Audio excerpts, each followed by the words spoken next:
standard sine function. This is the standard equation, and A in the equation is the amplitude. And the amplitude is half of the distance from the minimum value to the maximum value.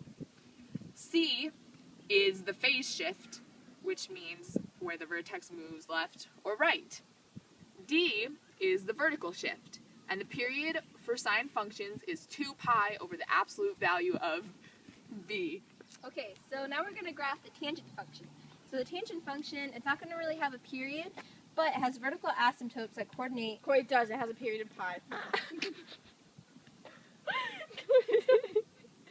Okay, well, with vertical asymptotes for everywhere where x equals k pi over 2, where k is an odd number.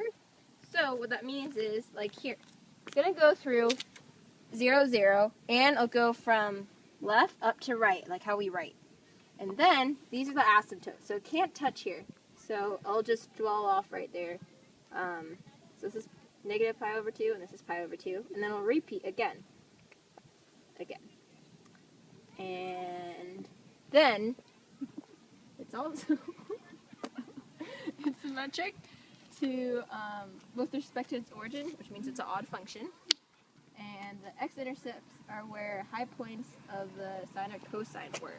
So wherever the maximum or minimum was, that's where it's going to intercept with an x-intercept. Okay, here we have the standard cosine function. Like sine, the amplitude is half of the minimum value to the maximum value. The phase shift is negative c. It still has a period of 2 pi, and the vertical shift is d. But unlike sine, instead of going through the point 0, 0, it goes through the point 0, 1. This is our example time.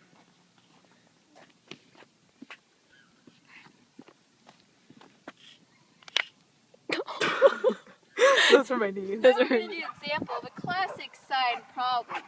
So we have y equals 3 sine parentheses negative 2x parentheses plus 1. So we know the amplitude is 3. The period, since it's 2 pi over the absolute value of negative 2 equals pi, and the vertical shift is up 1. My tools, please.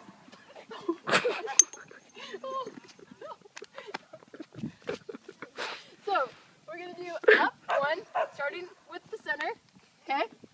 And then we know that the amplitude is 3, so we're going to count 3 from the center. 1, 2, 3.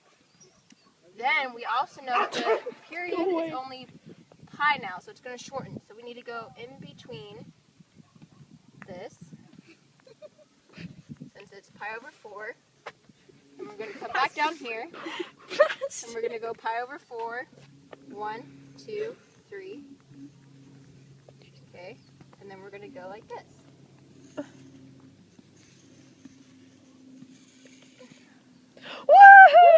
here we have a practice cosine problem. Y equals 2 cosine of x minus 1. The amplitude of this is 2. The period is 2 pi over 1, which is just 2 pi, and there's a vertical shift of down 1. There is no phase shift. None. No phase shift. So let's graph this. Usually a cosine function goes through 0, 1 right here.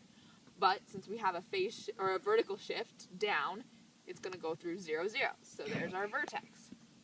And it has an amplitude of 2. So it's going to go like that. And then like that.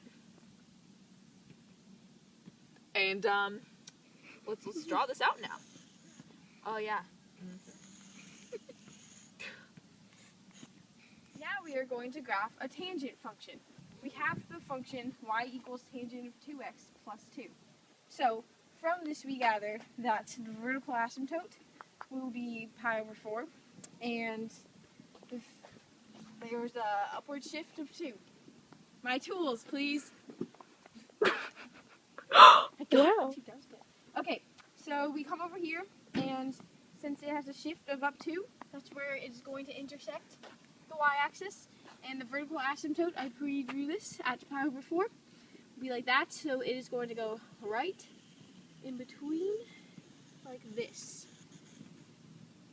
and eventually get closer and closer, but never touch. Yeah.